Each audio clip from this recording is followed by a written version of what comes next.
I've been playing Elden Ring since the release, doing challenge runs, fun builds, and modded runs, sometimes with anime characters. But recently I turned my attention to no death runs. The younger brother to no hit, and no, I don't plan on attempting no hit runs because why would I want to further damage my mental state?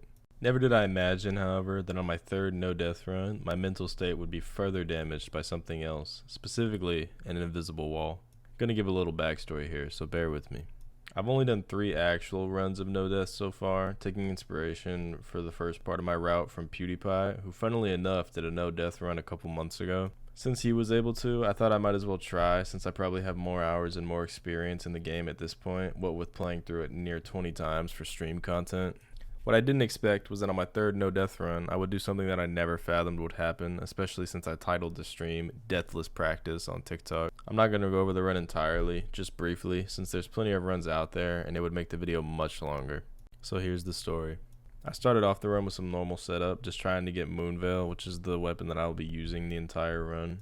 Once I got it, I started leveling it while simultaneously taking out bosses along the way. Stormveil was easy, as I never struggled with Margit or Godric. I then make a beeline to Altus Plateau, which I opt to go through the back way as opposed to getting the medallions and going through the front door.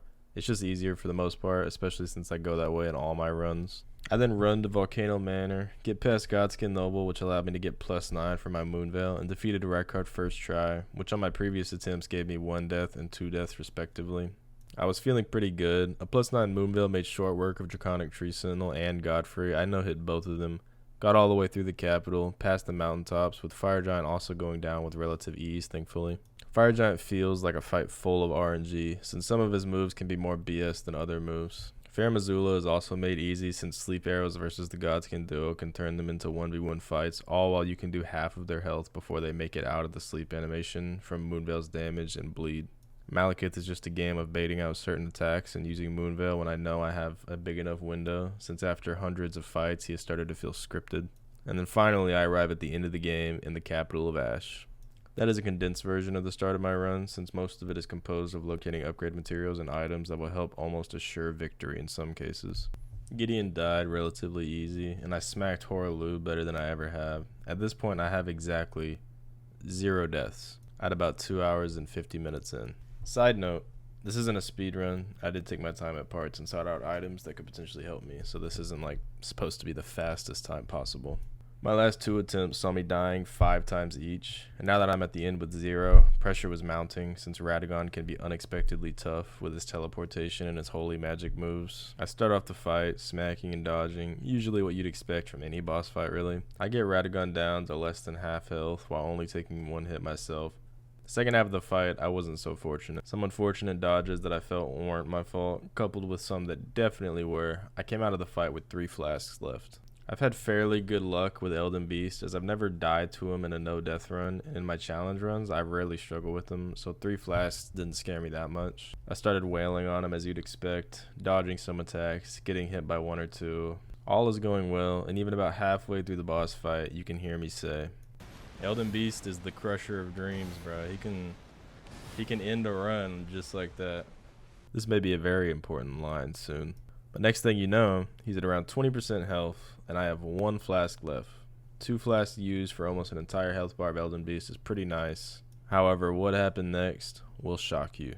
I'll just let the clip play out. That did damage to me, that's funny.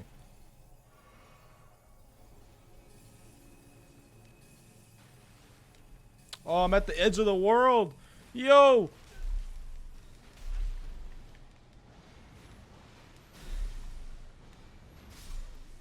Yo, it's at the edge of the world. Bro.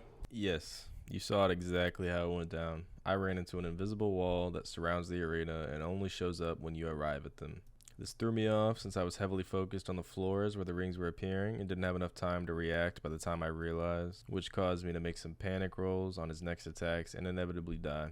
Could I have clutched it? Most definitely, but after making it this far on my 3rd attempt ever, my heart was racing, the adrenaline was pumping, and the 200 some odd viewers I had at the time were anxiously awaiting the completion, which is exactly how I was feeling too. You could hear me even laughing as it happened because I had no idea what else to say. Like, how the hell do you even respond to that? It's just a super unfortunate turn of events, but it's alright, Chat was supportive. I did it in one death as opposed to the 2 5-death runs I did prior, and for a third attempt, I'd have to say that went pretty well. I played all the other Souls games and never really made an attempt to do a no-death run, so these last few runs were my first ever real attempts at completing these games without dying once. I was upset after I ended the stream, but later came to terms with it and got the bright idea to make a YouTube video out of it, so that's cool. Which, if you're still watching, then I thank you for your support.